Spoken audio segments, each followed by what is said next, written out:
We're thinking about it, sign the form for no more CPR, but we say no because he's fighting.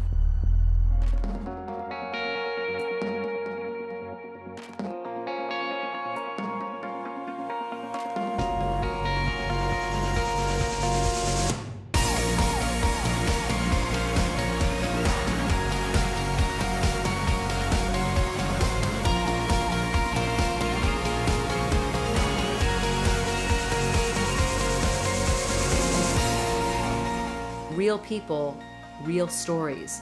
This is Life on the Line.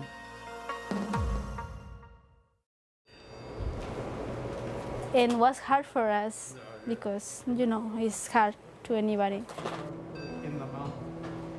Because we don't know if he can survive. He is right on the edge.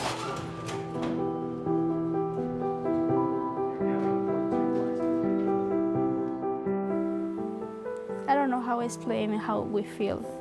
I feel my heart like it's stopped and I feel devastated. When the alarm began to make the noisy and everybody's running, you know exactly what happened.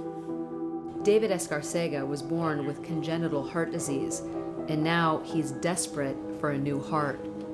Because of a shortage of donors this year, he's undergoing an 8th emergency surgery just to keep him alive. But during his surgery, his heart stops beating.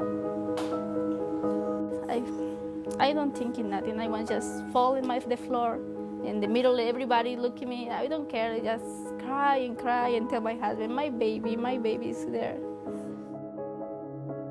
I make a lot of questions to God.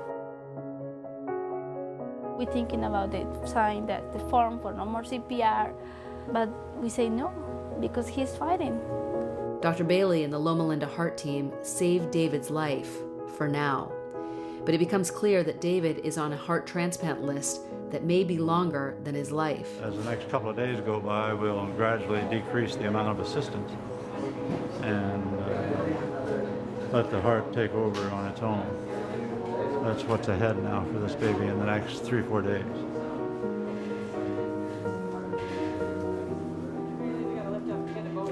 They don't know exactly why. They have only a few donors. And we feel more stressed when they say, oh, we don't want to scare you, but we need to tell you the truth. The Dr. Bailey say they don't have a lot of options because he became with arrhythmias. They say it's the beginning of the end. The operation is a temporary solution to a permanent problem. Unless David receives a new heart soon, he will die. Incredibly, this isn't the first time the Escarcegas have been to the hospital with a dying child. 8 years before, David's brother Gael was born with the same congenital anomaly. Gael survived his heart transplant. For a while, it seemed the Escarcegas would be able to put the past behind them. But then, 2 months after David was born, the Escarcegas relived a nightmare that never should have happened twice.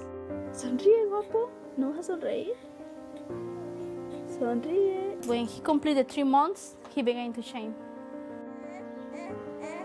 ¿Qué tienes? No llores. No llores. Vas a salir de la cámara llorando. ¿Por qué no platicas con mamá?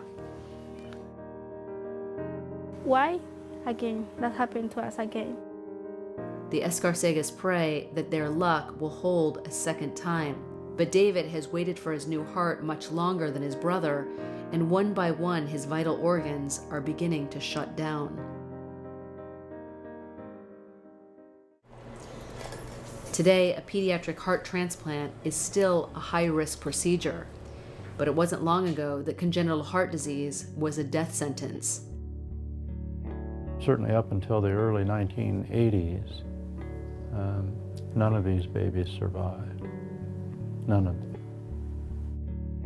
It was 30 years ago when a baby girl was thrust into the spotlight after she was transplanted with the heart of a baboon. It's a fascinating story, a story that is being told around the world tonight. The child, known only as Baby Faye, who is surviving with the transplanted heart of a baboon. Baby Faye now has been living with the transplanted heart of a baboon for a full week, and every day of life for her is medical history.